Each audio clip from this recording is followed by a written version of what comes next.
Hey, my friends, it's Matt. This is the 10-Minute Bible Hour podcast, and as you can tell because of how you have ears, I don't feel very good. Actually, I feel really good. My voice is just a wreck right now. So I'm going to edit out all the parts where I make weird mouth and sinus noises. I'm going to keep all the parts where I just say words that might be constructive for moving forward our conversation, which has been about the book of Matthew, and we're just getting into Matthew 24, and Matthew 24 has a lot to do with the temple.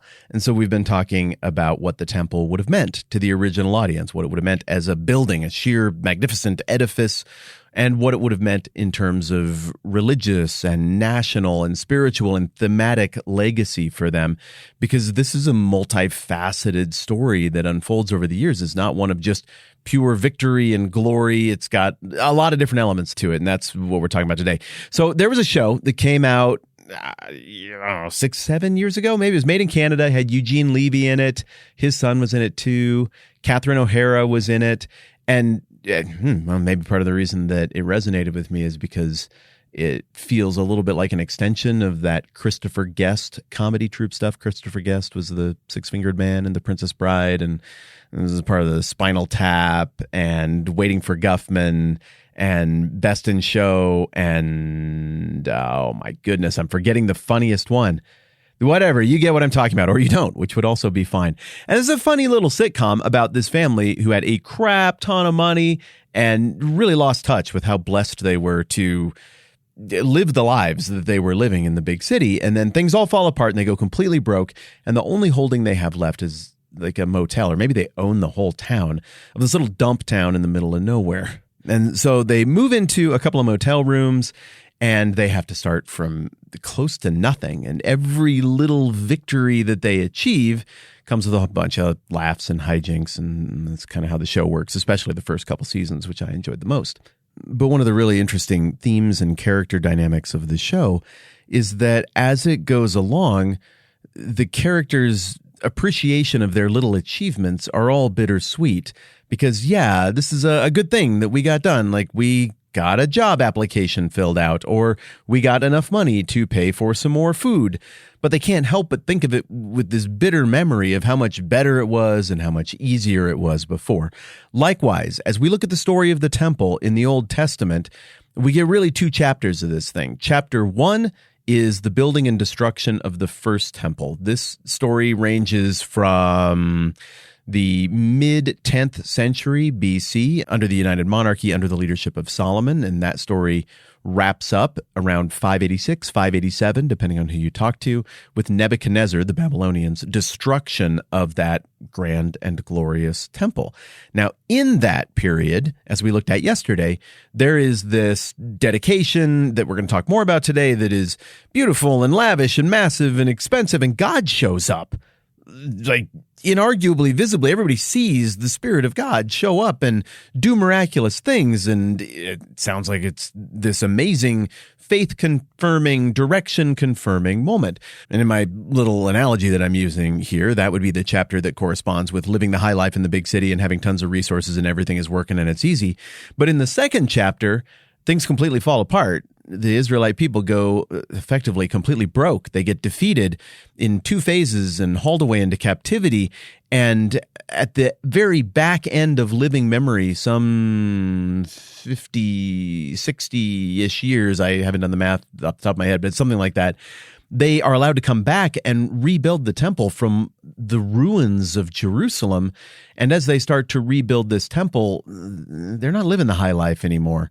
Yeah, it's a victory, but it's a little modest victory, and it's a victory that happens within living memory of how incredible the last thing was. And so again, much like this sitcom I'm talking about, this victory that is the second temple just can't help but be contrasted with the glory of the first temple.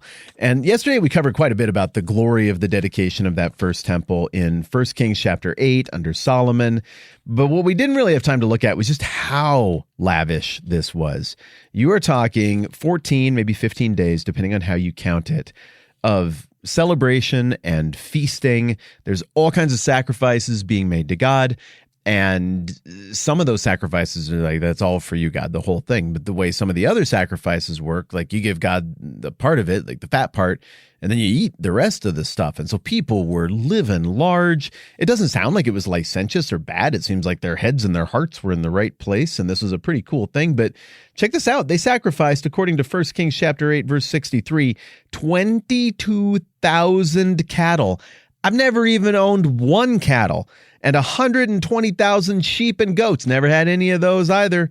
So the king and all the Israelites dedicated the temple to the Lord. But 1 Kings 8 is only half of the account that we get in the Old Testament of the dedication of that first temple, because it's also covered in 2 Chronicles 5, which I marked so I could get over there faster than usual. And the first chunk of chapter 5 reads almost exactly like 1 Kings 8, so there's no point in me really hitting that again. So then toward the end of chapter 5 of 2 Chronicles, it says, the trumpeters and singers joined in unison as with one voice to give praise and thanks to the Lord. Accompanied by trumpets, cymbals, and other instruments, they raised their voices in praise to the Lord and sang, He is good, His love endures forever. And that's Psalm 136, so presumably they just planned to sing Psalm 136. Maybe they handed out sheets so everybody could see that and ran some photocopies. And everybody got the words right, and it was really cool. And then while they're all singing that, the coolest event ever during a church singing time happens, and that is that God tangibly, physically shows up. Then the temple of the Lord was filled with a cloud, and the priests could not perform their service because of the cloud, for the glory of the Lord filled the temple of God. And then after that, we get Solomon's big, long speech that has a bunch of the material from 1 Kings that we already glance at or reference, and it's awesome, and you should read it. His speech fills all of chapter 6. Fast forward to the beginning of chapter 7, and it says, when Solomon finished praying, fire came down from heaven and consumed the burnt offering and the sacrifices, and the glory of the Lord filled the temple. And then it says again, the priests couldn't enter or perform their services that way anymore, because the presence of the Lord was there in that way. And as crazy as this sounds, everybody was probably expecting this, because way back in Leviticus chapter 9, when the tabernacle, which was a temporary portable temple, was set up, this is what happened. Moses and his family, when they did the sacrifices and stuff, and fire came down and the presence of the Lord showed up in that place. And so now you're making something permanent. You'd expect that you're just transferring the role the tabernacle plays to this permanent place. I mean, if God's going to live there, you'd expect a continuation of that, and you get it. So 2 times, people have anticipated that God is going to dwell among them in this place in this way, and there's some sort of supernatural confirmation. Okay, all the way back to the thing we were talking about at the beginning, with having these memories of these grand things contrasted with memories of less grand things. This amazing temple that was dedicated with all of this money and unity and singing and miraculous stuff gets torn down 400-ish years later by the Neo-Babylonian king Nebuchadnezzar, most famous of them all. He lays siege to Jerusalem, and the end of 2 Chronicles, which in my Bible is only like, can you hear it?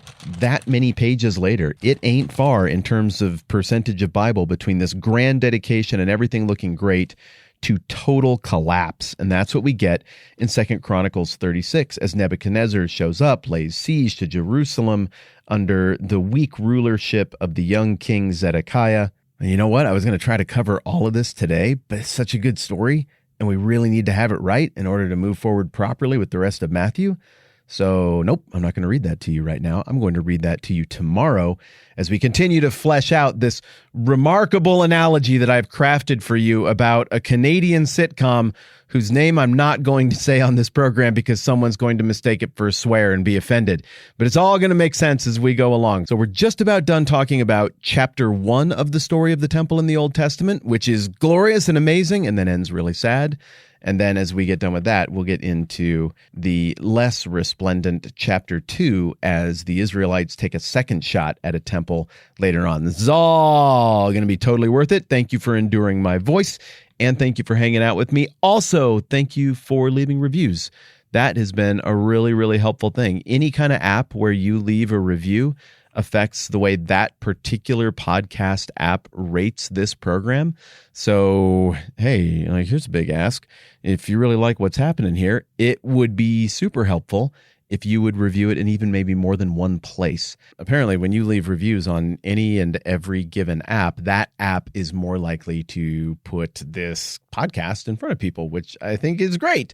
So thank you to everybody who's taken the time to review the program anywhere. You're awesome. I've read a bunch of those. It really, really means a lot. Seriously, that encouragement goes a long ways. Okay, more temple stuff tomorrow. I'm Matt. This is the 10 Minute Bible Hour podcast. Let's do this again soon.